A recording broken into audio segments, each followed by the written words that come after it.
بسم اللہ الرحمن الرحیم۔ السلام علیکم دوستو، جیسا کہ آپ کو معلوم ہے کہ اس صدی کا سب سے بڑا جھوٹا انسان انجینئر مرزا ہے۔ عوام کو دھوکہ دیتے ہوئے کہتا ہے جناب لوگ گھاس نہیں کھاتے، اب لوگوں کو اب پتہ چل گیا ہے۔ بالکل مرزا صاحب، لوگ اب گھاس نہیں کھاتے، انہیں معلوم ہو گیا ہے کہ اس صدی کا سب سے بڑا جھوٹا انسان کون ہے، اور میں آپ کو دکھانے والا ہوں۔ جو گھاس نہیں کھاتے انہیں معلوم ہو جائے گا کہ واقعی تم کتنے بڑے جھوٹے ہو۔ اور دوستو، جو آپ دیکھ رہے ہیں، آپ میں سے اگر کوئی گھاس نہیں کھاتا تو اس ویڈیو کو دیکھنے کے بعد مرزا کے بارے میں جو کچھ اس نے کہنا ہے وہ کمنٹس میں ضرور کہے۔ ذرا سنیے اس کی پوری گفتگو اور اس کے قوانین، اس کے اصول، اور کس طرح ان قوانین اور اصول کی مخالفت خود یہ کرتا ہے۔ دعا کا وعدہ کیا، پھر اس نے یہ دعا کی کہ آپ صلی اللہ علیہ وسلم کی دعا میرے حق میں اے اللہ قبول فرما لے۔ تو اس حدیث سے بھی پتہ چلا کہ نبی صلی اللہ علیہ وسلم کے پاس صحابہ کرام جا کر دعا کروایا کرتے تھے۔ لیکن اب مسئلہ یہ ہے کہ یہ حدیث سنن ابن ماجہ اور جامعہ ترمذی میں تو یہاں تک موجود ہے، لیکن المعجم الکبیر الطبرانی کے اندر اس کا اگلا حصہ بھی موجود ہے کہ سیدنا عثمان بن عفان رضی اللہ تعالیٰ عنہ کے دور میں بھی ایک نابینا شخص آیا۔ اچھا، اس نابینا شخص نے جب یہ دعا کی تو اس کی پھر بینائی واپس آ گئی الحمدللہ۔ تو سیدنا عثمان کے دور میں یہ طبرانی کے اندر موجود ہے، ایک نابینا شخص آیا تو سیدنا عثمان نے اس کو یہی دعا تعلیم فرمائی اور پھر اس کی بھی بینائی واپس آ گئی۔ لیکن یہ والا جو پورشن ہے یہ صحیح سند کے ساتھ ثابت نہیں۔ اس کی وجہ یہ ہے کہ اس حدیث میں ایک راوی ہے عبداللہ بن وہب، جو راوی تو ثقہ ہے لیکن وہ مدلس ہیں اور ان سے روایت کر رہے ہیں، اور یہ پیٹ رول ہے محدثین کا کہ مدلس کی ان والی روایت ضعیف ہوتی ہے جب تک سما کی تصریح موجود نہ ہو۔ جی، آپ نے اصول سن لیا۔ یہ جو پورشن ہے طبرانی میں وہ ضعیف ہے اور مدلس ہے، اس میں ایک راوی ہے اور ان سے روایت کر رہا ہے، اس لیے یہ حدیث قابل قبول نہیں ہے، اور مثال کس طرح دے گا یہ بھی آپ نے غور سے سننی ہے۔ لہذا یہ اگلا پورشن جس کو سہارا بنا کر آپ صلی اللہ علیہ وسلم کی وفات کے بعد بھی اس طرح کی دعاؤں کو استعمال کیا جا رہا ہے، وہ غلطی پر مبنی ہے۔ وہ غلطی پر مبنی ہے، یعنی آپ علیہ السلام کی وفات کے بعد آپ کا وسیلہ لینا جائز نہیں ہے۔ جو جائز کہے گا وہ غلط ہوگا۔ وہ پورشن ہے ہی ضعیف، اور مدلس کی ان والی روایت ضعیف ہوتی ہے۔ اگر کسی کو یہ مسئلہ ہضم نہیں ہوتا، یہ مسئلہ ہضم نہیں ہوتا، دیکھیں خود یہ بعد میں کیسے ہضم کرے گا، یہ آپ نے خود فیصلہ کرنا ہے۔ مسلم کے مقدمے میں یہ میں نے بتایا محدثین کا پیٹ رول ہے، اسی پر میری ڈیٹیل گفتگو ہے 1 گھنٹہ 25 منٹ کی، مسئلہ نمبر 36 کے نام سے ضعیف الاسناد احادیث کے فتنے کا تحقیقی جائزہ۔ اس میں اسی طرح کی ایک حدیث میں نے ضعیف قرار دی تھی محدثین کے اصول پر، جو مسند امام احمد میں بھی ہے اور الادب المفرد امام بخاری کی اس میں بھی ہے کہ نبی صلی اللہ علیہ وسلم نے بیان فرمایا، روایت ضعیف ہے، مطلب وہ اسی طرح، اور نہ امام بخاری نے اس کو ضعیف لکھا نہ امام احمد بن حنبل نے، لیکن حدیث ضعیف ہے الادب المفرد میں، صحیح بخاری میں نہیں ہے۔ کہ جو شخص اپنے جاہلیت کے نسب پر فخر کرے کہ میں فلاں چودھری صاحب کا بیٹا ہوں، میرا باپ تو اتنا بڑا ایک خاندانی اس کا یہ سٹیٹس تھا، تو اس کو کہو کہ اپنے باپ کا عضو تناسل کاٹ کے اپنے منہ میں رکھ لے، بھلے اعوذ باللہ، اور یہ بات کنائے سے نہ کرنا، ڈائریکٹ کو۔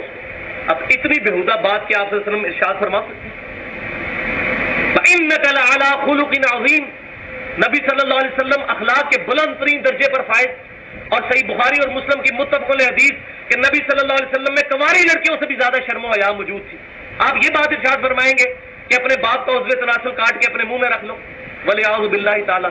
اس حدیث میں حسن بصری مدلس ہے، وہ ان سے روایت کر رہے ہیں، تو جس نے اس حدیث کو ٹھیک ماننا ہے طبرانی والی کو، پھر اس کو بھی صحیح مانے، اس کو بھی صحیح مانے، یعنی گستاخ ہو جائے۔ تو میں نے یہ علم الکلام سے بھی منطقی، جس کو پنجابی میں پھکی کہتے ہیں، وہ بھی میں نے دے دی۔ اب اس نے پھکی دی ہے اہل سنت کو، اب اس کو خود پھکی کیسے ملتی ہے، اور اس پھکی کو خود کھا رہا ہے۔ جو اس نے قوانین بنائے تھے مدلس والے، وہ کدھر گئے، اب آپ نے خود فیصلہ کرنا ہے۔ اب اگلے کلپ میں یہ کیا کہہ رہا ہے، آپ یہ ذرا سنیے۔ وسیلہ اور توسل کے بارے میں یہ جو ایکسٹریم رویہ امام نے تیمیہ نے اختیار کیا، ہم اس کے ساتھ ایگری نہیں کرتے۔ اچھا، ٹھیک ہے، آپ وسیلہ اور توسل اختیار کریں، کوئی مسئلہ نہیں ہے، اور اس کو سپورٹیو ایک حدیث بھی ہے جس کی صحت میں اختلاف ہے، لیکن چونکہ ایک بہت بڑے امام طبرانی جنہوں نے یہ حدیث نقل کی ہے، المتوفا 360 ہجری، جو امام حاکم نیشا پوری کے استاد ہیں، المتوفا 405 ہجری امام طبرانی نے کتاب لکھی المعجم الکبیر، طبرانی کی کتاب، اس میں یہی حدیث ایک دوسری فارم میں آئی ہے۔ اگرچہ اہل حدیث اس میں تھوڑا اختلاف کرتے ہیں، لیکن امت کی اکثریت اس کی صحت کے اوپر اتفاق کرتی ہے، امام طبرانی خود بھی۔ میں ان بحثوں میں نہیں پڑتا، میں اس حدیث کو صحیح مانتے ہوئے بات کر رہا ہوں۔ میں اس حدیث کو صحیح مانتے ہوئے بات کر رہا ہوں۔ پہلے اس نے کہا وہ ضعیف پورشن ہے، اس میں عبداللہ بن وہب مدلس سے انس روایت کر رہا ہے۔ اگر اس روایت کو آپ مانیں گے تو آپ اس روایت کو بھی مانیں جو روایت امام بخاری اپنی ایک کتاب میں لائے ہیں الادب المفرد میں، وہ ایسی روایت ہے آپ علیہ السلام کے بارے میں قابل قبول نہیں ہے۔ تو اگر اس کو ماننا ہے تو پھر اس کو مان لو، پھر ہو جائیں بے ایمان، اپنے ایمان کو ضائع کر لیں۔ ساری مثالیں، ساری باتیں آپ نے سنی، اب کہہ رہا ہے کہ میں اس کو صحیح مان رہا ہوں۔ تو وہ سارے فتوے کدھر گئے، وہ سارا اصول کدھر گیا؟ ذرا یہ آپ سنیے مزید۔ اس میں یہ ہے کہ سیدنا عثمان غنی رضی اللہ تعالیٰ عنہ کے دور میں ایک شخص حضرت عثمان کے پاس گیا اور کہا کہ جی میرا مسئلہ ہے، تو وہ اپنی حکومتی مصروفیت کی وجہ سے اس کی طرف متوجہ نہیں ہوئے، تو وہ شخص پھر سیدنا عثمان بن حنیف کے پاس آیا اور کہا کہ جی اس طرح حضرت عثمان تو میری بات ہی نہیں سن رہے ہیں۔ تو حضرت عثمان بن حنیف نے کہا کہ میں تمہیں ایک دعا سکھاتا ہوں۔ میں نبی اسلام کی خدمت میں موجود تھا، ایک نابینا شخص آیا تھا، اس کی بھی حاجت کا مسئلہ تھا، تو اس کو بھی دعائے حاجت نبی علیہ السلام نے تعلیم فرمائی تھی، تو وہی دعا میں تمہیں سکھاتا ہوں۔ تو انہوں نے یہی والی دعا، اے اللہ میں تیرے نبی کے وسیلے سے تیری طرف متوجہ ہوتا ہوں، اور اے اللہ کے رسول میں آپ کے وسیلے سے اللہ کی طرف متوجہ ہوتا ہوں، اے اللہ میرے نبی کی شفاعت میرے حق میں قبول فرما۔ جی دوستو، آپ نے دیکھا اور سنا کہ حضرت عثمان غنی رضی اللہ تعالیٰ عنہ کے زمانے میں عثمان بن حنیف نے اپنے ساتھی کو یہ دعا سکھائی۔ 1385 نمبر روایت ہے ابن ماجہ میں۔ تو آپ علیہ السلام نے ایک صحابی کو سکھائی، اور پھر عثمان غنی رضی اللہ تعالیٰ عنہ کے زمانے میں وہی راوی جو عثمان بن حنیف صحابی ہیں، انہوں نے اپنے ایک ساتھی کو سکھائی۔ دعائے حاجت اس کو کہتے ہیں۔ پہلے اس نے کس طرح فتوے لگایا کہ وہ طبرانی میں جو پورشن ہے وہ ضعیف ہے، اگر اس کو آپ مانیں گے تو آپ گستاخ ہو جائیں گے۔ اب مرزا صاحب کیا جواب دیں گے؟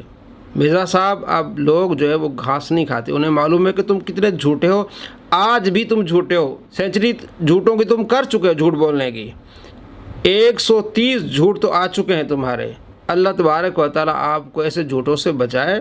اور کس طرح یہ اپنی جہالت جھاڑتے ہیں، آج بھی یہ جتنے فتوے دیتا ہے سارے جھوٹ پر۔ آج ہم بتا رہے ہیں لوگوں کو یہ بڑا گستاخ ہے، اللہ تبارک و تعالیٰ پر جھوٹ باندھتا ہے، آپ صلی اللہ تعالیٰ علیہ وآلہ وسلم پر جھوٹ باندھتا ہے، احادیث پر جھوٹ باندھتا ہے، جس طرح آپ کے سامنے 4 سال پہلے کس طرح کی گندی زبان استعمال کر رہا تھا، آج وہی اس کو مان رہا ہے۔ اس کا مطلب آج ہم ٹھیک ہے الحمدللہ، یہ آج بھی ہمارے مخالف، لیکن کل یہ مانے گا، پھر جو اس کے پیچھے جا رہے ہیں وہ کیا کریں گے؟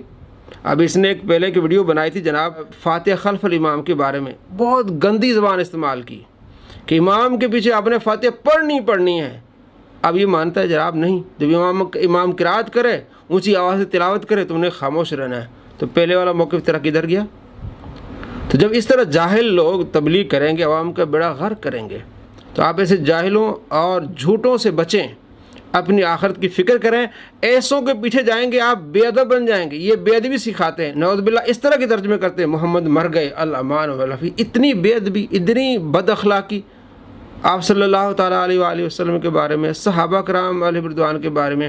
اور ہم نے اس سے پہلے ویڈیو بھی بنائی تھی، انجینئر مرزا کے 66,000 جو فالوورز وہ کافر ہو گئے، مرتد ہو گئے۔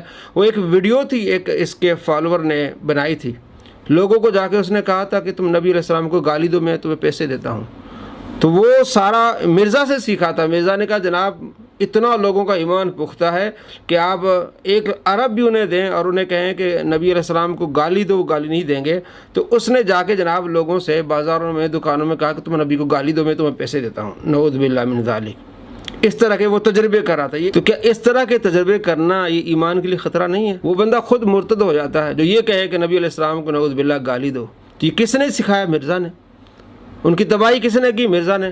اس کو بے ایمان کس نے بنایا؟ مرزا نے۔ اور اس کلپ میں جو کہہ رہا ہے کہ اس اگر روایت کو آپ مانیں گے تو بے ایمان ہو جائیں گے، آپ کا ایمان چلا جائے گا، وہ جو امام بخاری اپنی کتاب میں لائے الادب المفرد میں، آپ علیہ السلام نے فرمایا کہ جو جاہلیت کے نسب پر فخر کرتا ہے اپنے والد کا عضو تناسل جو منہ میں ڈالے۔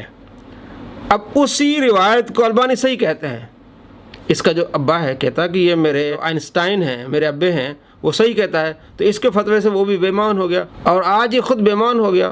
تو دوستو ایسے جھوٹوں سے بچیں، ایسے جاہلوں سے بچیں جنہوں نے دین پراپر طریقے سے نہیں سیکھا، ترجمے پڑھ لیے اور اپنی جھاڑنے شروع کر دیے، گستاخ بن گئے، صحابہ کے گستاخ، اولیاء کرام کے گستاخ۔ تو ہم نے باادب رہنا ہے۔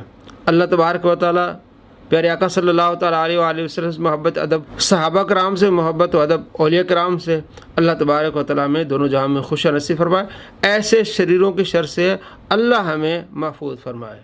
السلام علیکم ورحمۃ اللہ۔